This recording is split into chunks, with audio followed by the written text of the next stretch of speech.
स्वामी जी। प्राणाधार सुंदर साथ जी। तारतम वाणी अक्षरातीत की वाणी है।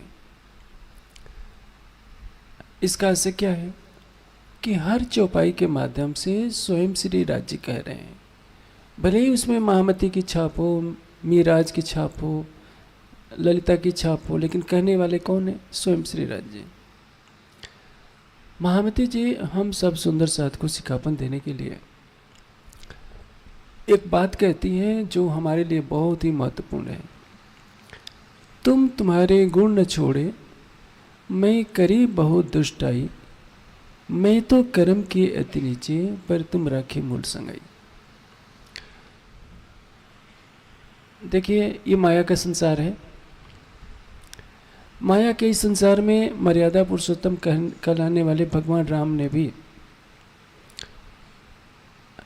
अपनी सीता का परित्याग कर दिया था, जिस सीता के लिए रावण से युद्ध किया था। सीता जी उस समय गर्भवती थी, फिर भी लोक निंदा के भय से कि संसार मुझे क्या कहेगा, सीता का परित्याग कर दिया था। किंतु अक्षरातीत ऐसे हैं कि हमारे अवगुणों को नहीं देखते हैं। आपने महाभारत का प्रसंग सुना है। एक बार छल वाला झूठ बोलते पर अस्वस्थामा मरण नरो व कुंजरो, युधिष्ठिर का रथ जमीन पर चलने लगा था और हिमालय यात्रा के समय उनके पैर का अंगूठा गल गया था और उनको कहाँ की प्राप्ति हुई? स्वर्ग की। इस आधार पर हम यहाँ जितने सुंदर साथ बैठे हैं, हम युधिष्ठिर जैसे सत्यवादी तो नहीं हैं। हमको तो वैकुंठ के स्वर्ग की भी प्राप्ति नहीं होनी चाहिए। यदि काल माया के नियमों को देखा जाए, युधिष्ठिर जैसे सत्यवादी को स्वर्ग की प्राप्ति होते समय अंगूठा गल जाता है कि आपने झूठ बोला था। तो लेकिन आप में यहाँ जितने सुंदर साथ बैठे हैं, कोई भी वैकुंठ नहीं जाना चाहेगा। स्वर्ग बैकुंठ किसी को नहीं चाहिए, निराकार भी नहीं चाहिए, बेहद भी नहीं चाहिए, सबको परम धाम चाहिए। लेकिन राजे ने क्या कहा है? तुम तुम्हारे गुण न छोड़े, मैं करी बहुत दुष्टाई, मैं तो कर्म किए अति नीचे, पर तुम राखे मूल संगाई। सुंदर साथ की जमात में तो कुछ सुंदर साथ ऐसे हैं जिनकी परात तो मूल मिलाव में बैठी है, किंतु सबकी तो परात मूल मिलाव में नहीं है। लेकिन उनको सुंदर साथ कहा जा रहा है क्योंकि वे सुंदर भाई श्यामा जी के दिए हुए ज्ञान के आधार पर एक अक्षरातीत को अपना प्रीतम मानती। अब इस अलौकिक ज्ञान के बदौलत, जैसे हमारी उम्र जब 70 तक पहुंचती है, 80 तक पहुंचती है, तो क्या करते हैं? नकली दांत लगा लेते हैं। और जैसे 16 साल का बच्चा भुने हुए चने खा लेता है, मक्का खा लेता है, गन्ना चूस लेता है, 80 साल का आदमी भी नकली दांत से काम चला लेता है। बाल सफ़ेद हो जाते हैं तो आजकल रंग करके काला कर लिया जाता है।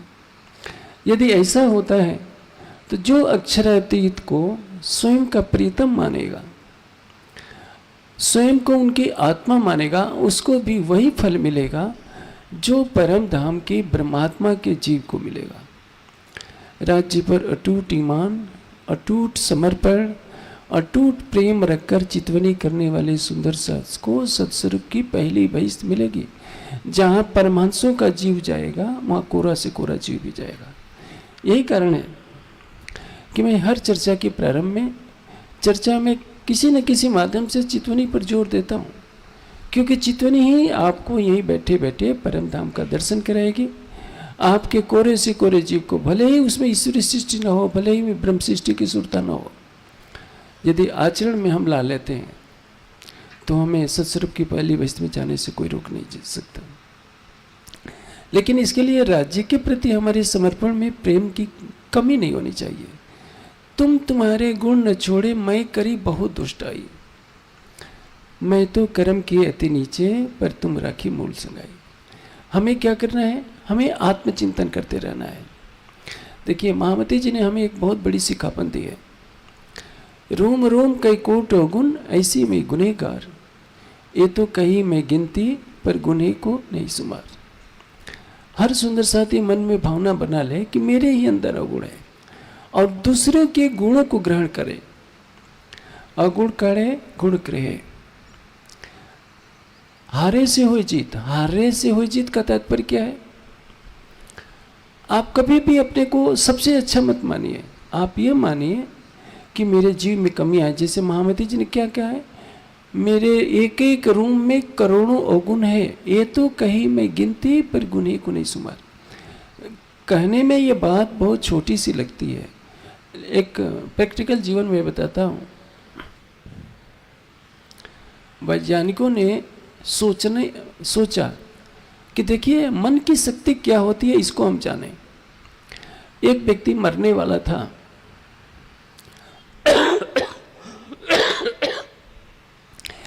एक दिन के बाद उसको फांसी लगनी थी। वैज्ञानिकों ने क्या किया, उस व्यक्ति के चेहरे को ढक दिया और कहा कि तुमको सर्प ने काट लिया है, और 2 जगहों पर सुई से चुभो दिया। उस व्यक्ति ने सोचा कि सचमुच मुझे सर्प ने काट लिया है। सर्प काटा नहीं था, और इसी दहशत में उसने प्राण छोड़ दिए। लेकिन जब उसकी जांच की गई तो सचमुच उसमें विष आ गया था। सर्प नहीं था उस जेल के अंदर, लेकिन उसके सोचने मात्र से कि मुझको सांप ने काट लिया है, मैं तो जीवित नहीं बच पाऊंगा, उसमें विष पैदा हो गया। मनुष्य अपने संकल्पों को बना होता है। संकल्प में वो पुरुषा हमेशा अपने संकल्पों को पवित्र रखें। मन वाणी कर्म से कभी किसी का हृदय न दुखाएं। मन में किसी के बारे में अनिष्ट सोचे भी नहीं। सबको क्या देखें कि इसमें कोई ना कोई गुण विशेष अवश्य है। रावण कितना अत्याचारी था, लेकिन उसमें भी कुछ गुण था। संसार के हर व्यक्ति में सबसे बड़ा पापी होगा, 99% अवगुण होंगे तो 1 गुण अवश्य होगा, 1% गुण तो अवश्य होंगे।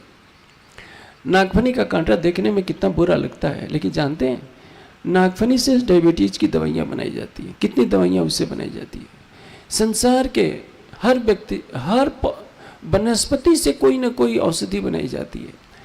परमात्मा ने जो कुछ बनाया है, कुछ न कुछ उसकी उपयोगिता है।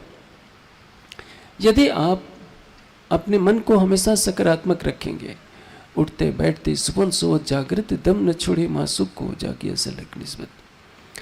उठते बैठते आपका चिंतन किसका होना चाहिए? केवल राज्य का। बैठे बातें करे बकार्स की तितभिस्त भई बैठक। बैठे बातें करे बकार्स की। यदि आप सब सुंदर साथ 5 आदमी बैठे हैं, परम धाम की बातें करेंगे तो क्या होगा? भिस्त भई बैठक, वो लीला में, जागनी लीला में अखंड हो जाएगी। दूनी बातें करे दूनी की, आखिर तीर्थ दो जग। संसार के जीव संसार की बातें करेंगे, किसी के अनिष्ट चिंतन की बातें करेंगे तो क्या होगा? उनके अंदर माया का प्रवेश होता जाएगा और उनको अंतोगत्वा पश्चाताप में चलना पड़ेगा। राज्य ने हमारे लिए जो एक सुनहला रास्ता बताया है पर परम धाम का, कि अवगुण काढ़े गुण ग्रहे। हर व्यक्ति में हम कुछ न कुछ गुणों को देखें, और जैसे दत्तात्रेय ने वेश्या में से भी गुण देखा, अजगर से भी गुण देखा, पक्षी से भी गुण देखा, केवल गुण को देखा। वेश्या सामने आती है, उनको घृणा नहीं होती है, उसमें गुण ग्रहण करते हैं और उसको भी पथ प्रदर्शक मानते हैं। इसी तरह से हम सुंदर साथ आपस में जब भी बातें करें, किसी की अच्छाई की बात करें कि अमुक व्यक्ति में यह गुण है, और उस गुण को अपने अंदर धारण करने का प्रयास करें, तो परिणाम क्या होगा? हमारे अंदर गुणों की अधिकता होती जाएगी। एक एक छोटे बच्चे से भी देखिए, चाणक्य को ज्ञान किसने दिया था? चाणक्य ने धनानंद पर आक्रमण कर दिया था। वन में छिप करके भागे थे। एक बुढ़िया उस झोपड़ी में रहती थी वन के अंदर। चाणक्य वहाँ पहुँच गए और ये नहीं पता है कि मैं ही चाणक्य हूँ। खिचड़ी दे दिया गरम गरम। चाणक्य ने बीच में हाथ डाला, हाथ जल गया। चाणक्य को बुढ़िया डांटते हुए कहती है कि तू भी चाणक्य की तरह मूर्ख है, जो सीधे राजधानी पर हमला कर दिया। किनारे किनारे से यदि तुम खिचड़ी खाते तो तुम सफल हो जाते हो, तो बीच में हाथ क्यों डाला? इतने बड़े विद्वान, दुनिया में चाणक्य से बढ़कर कोई विद्वान नहीं हुआ राजनीति शास्त्र का, अर्थशास्त्र का। और उस चाणक्य को ज्ञान देने वाली कौन है? गाँव की वन में रहने वाली अनपढ़ बुढ़िया। इसलिए चाणक्य की महानता है कि चाणक्य ने उस अनपढ़ बुढ़िया से भी ग्रहण किया।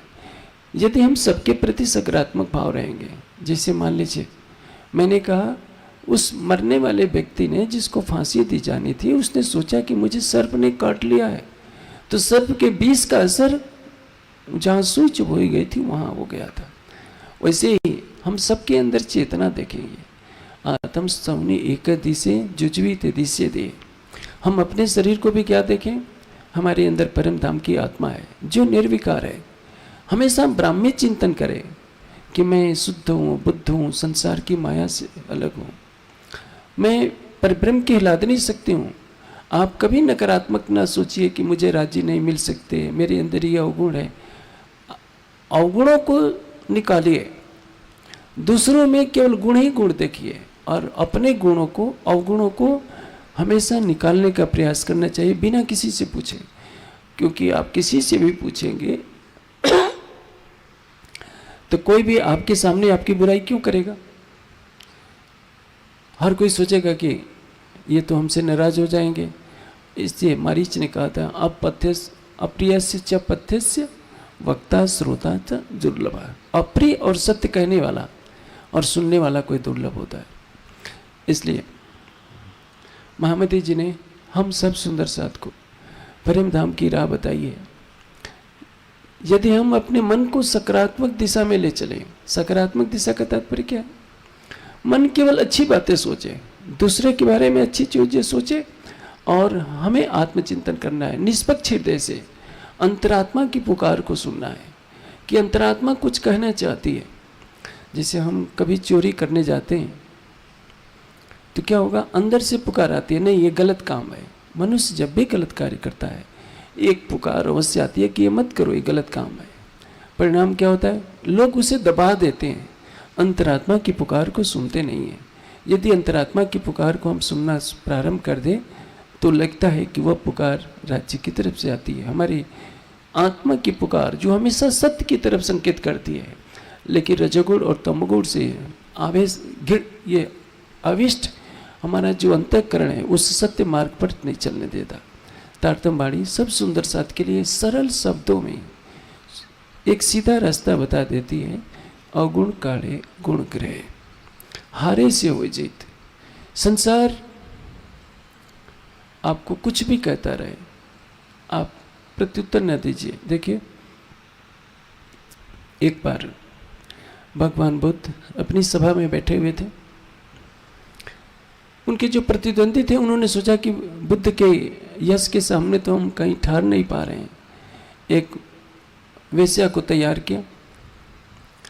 वेश्या एक दिन अपने पेट में कपड़ा भर करके छिपा करके भरी सभा के बीच में आई और कहने लगे कि भगवान आप अपने होने वाले बच्चे का इंतजाम कीजिए।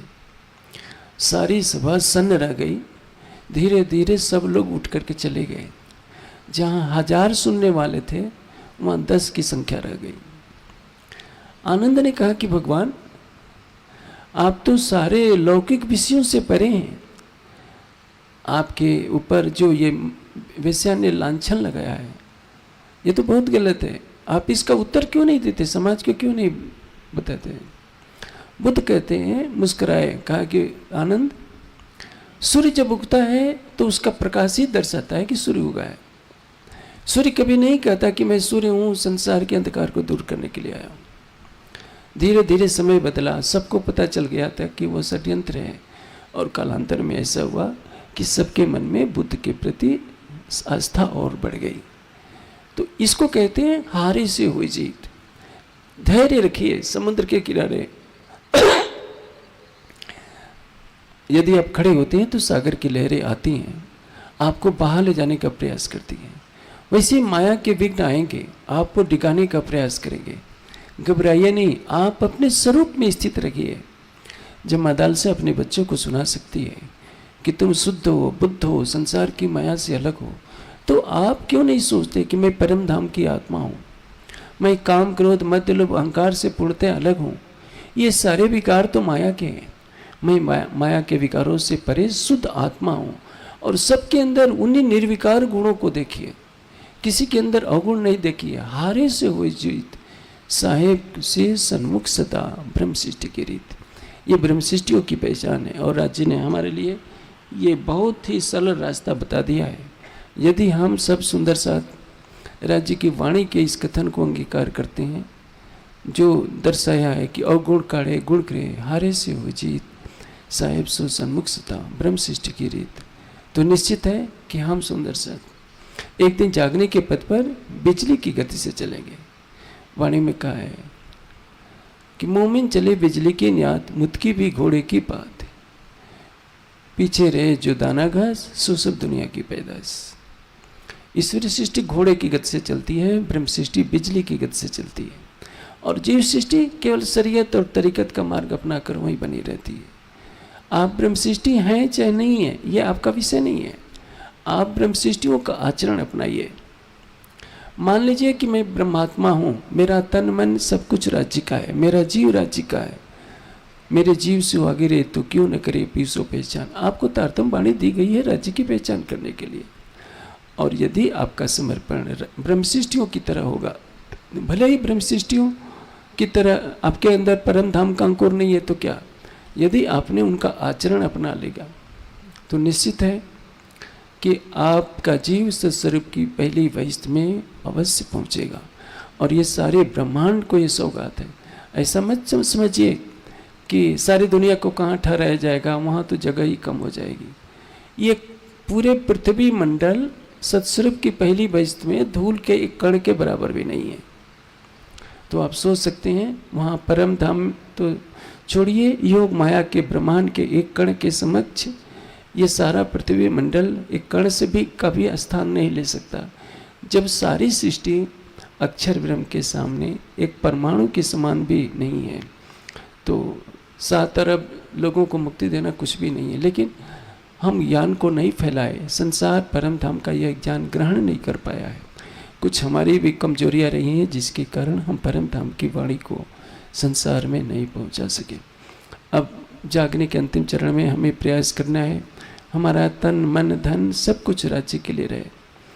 सुंदर सा जी, एक मैं सबसे निवेदन करूंगा, देखिए मंच पर तो मैं बैठा हूँ, यहाँ डबल कपड़ा लगा दिया गया, मुझे गर्मी कम लग रही है, लेकिन जो नीचे बैठे हैं उनको तो तबीयत लगती ही है।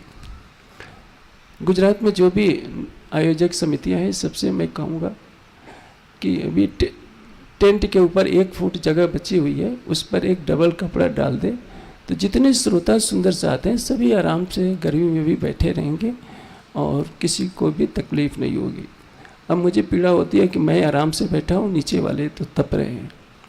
यदि इसमें कोई विशेष खर्चा नहीं पड़ेगा, जितना कूलर का बिल देते हैं 1-2 साल के बिल में सारा कपड़े आ जाएगा। मैं आशा करता हूँ कि सब सुंदर साथ जो तरतम वाणी की चौपाई है अगुण काढ़े गुण ग्रह को अंगीकार करेंगे और जागने के मार्ग पर तेजी से आगे बढ़ेंगे।